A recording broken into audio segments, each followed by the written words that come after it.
Hello, Food Boundary friends. So we are prepping tomorrow's breakfast because I need to go somewhere for an appointment, and not only do I need something on the way, but my people do as well. So when you are living a food boundary lifestyle, especially one like ours where we are gluten and gluten cross-contamination free, and we are dealing with long travel, it is very unpredictable to find bars. My nephew calls them bar bars, and they will forever be bar bars in my brain now because of that.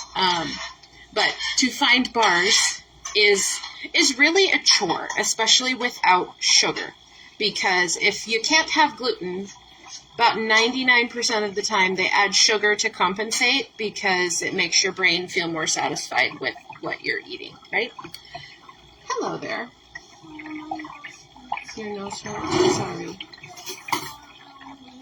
Oh, we have a night owl, literally. It is your night owl. Yes, she's showing me her night owl. But Daddy's on it. So there we go. I have all my dry mix. So this is actually my single serve recipe for my easy oat bars.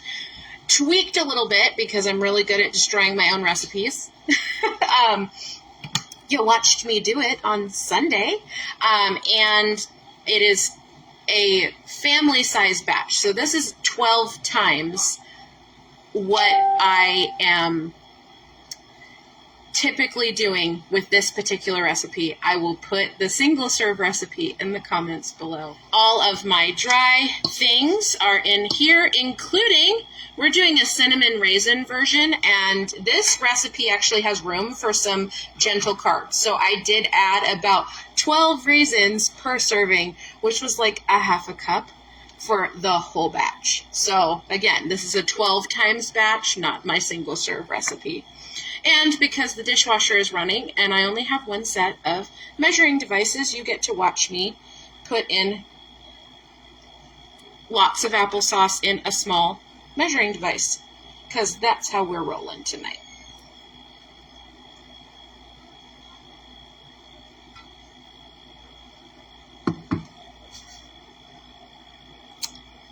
Okay, so this is all the wet ingredients. If it's too tight, then it's probably one of your flours. There's oat flour in here. There's green banana flour in here.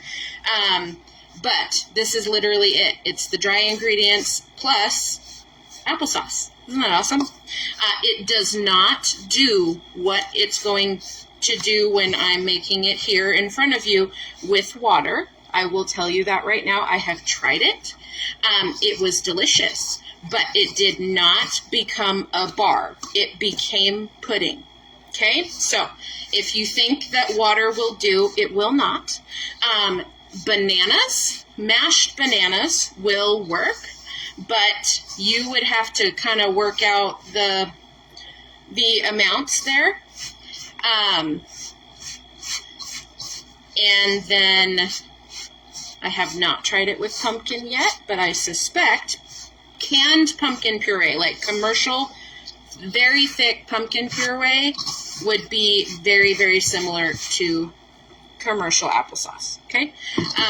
Unsweetened applesauce in particular, and this is, again, I'm always making you get your hands dirty, but this is one of those recipes where once you kind of get it worked in, you do have to use your hands. So I didn't know if I would like green banana flour when Trim Healthy started recommending it as an addition to some of their recipes in Trim Healthy Future.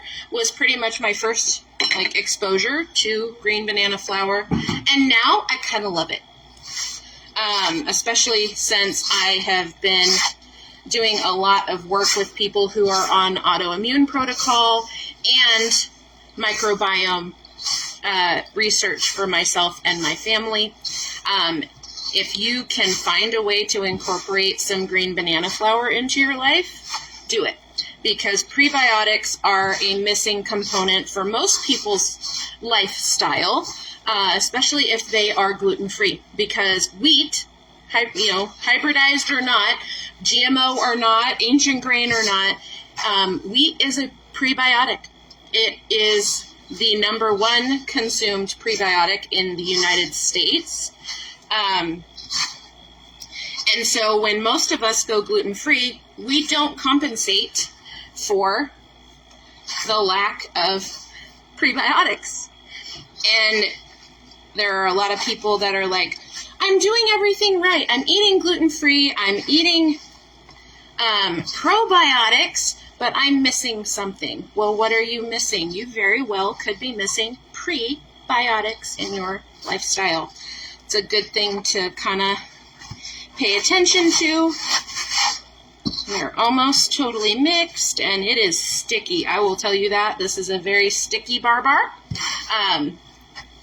If you missed it, that's what my nephew called granola bars for years, literal years. And so granola bars to me are always bars, and it's so cute to just think of him saying that. He's now 9, and I think he still says bar. It's still cute. All right. Guess what? I had a pan already. I didn't need a kitchen helper. Go me. All right. So, again, very sticky. If you don't like the stickiness, you can get your hands wet. That will help a lot to help you get this all patted out. Because I'm actually going to put this in the fridge overnight. Let everything absorb everything that it wants to.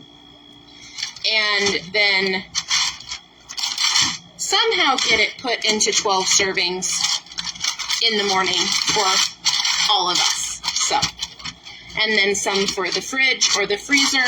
This should do fine in the fridge. It does very well in the freezer. I've frozen some of these before, the single serve recipe. You could actually do this in a smaller pan. You can roll it into balls. You can make it any old shape you want. But I am putting it just like this so that it is roughly the same thickness in the morning, and I can just pass it on down. Because we have to leave not bright and early for an appointment, but early enough. All right, well, this is my apple cinnamon version, and I got it all over my hands. But that's okay. All right, you're going to see it. There it is. It's not going to be very big. So, again, this is a very dense bar. It's not light and fluffy. It's no bake.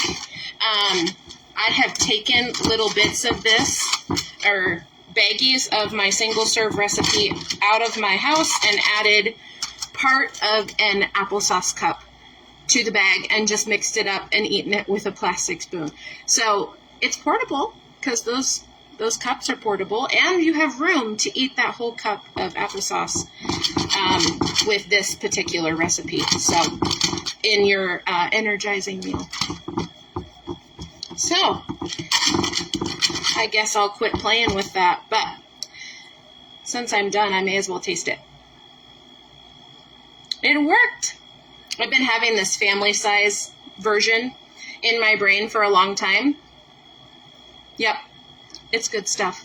So, thank you for joining me, and I hope that you make this. If you make this, drop me a picture below, because ugly food tastes better. Yes, it does. Hello, Food Boundary friends. So, we're going to cut into the bars that I made with you guys last night, because we do ourselves a favor sometimes, and we make the things when we're thinking about it. So, this is my apple cinnamon raisin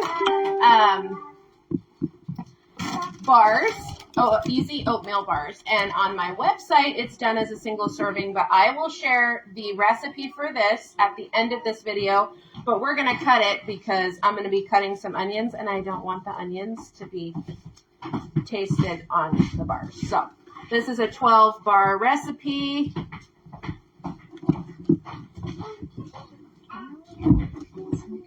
That, and I have lurkers behind me that are going to want to eat here in a minute. Children, right? Mom, we're always hungry. Yay! Yes, my daughter said they're always hungry. It's true. They are. I'm going to cut it so it will be ready in just a few minutes when I'm done chatting with you fine people this morning. There it is, all cut up. 12 beautiful little squares.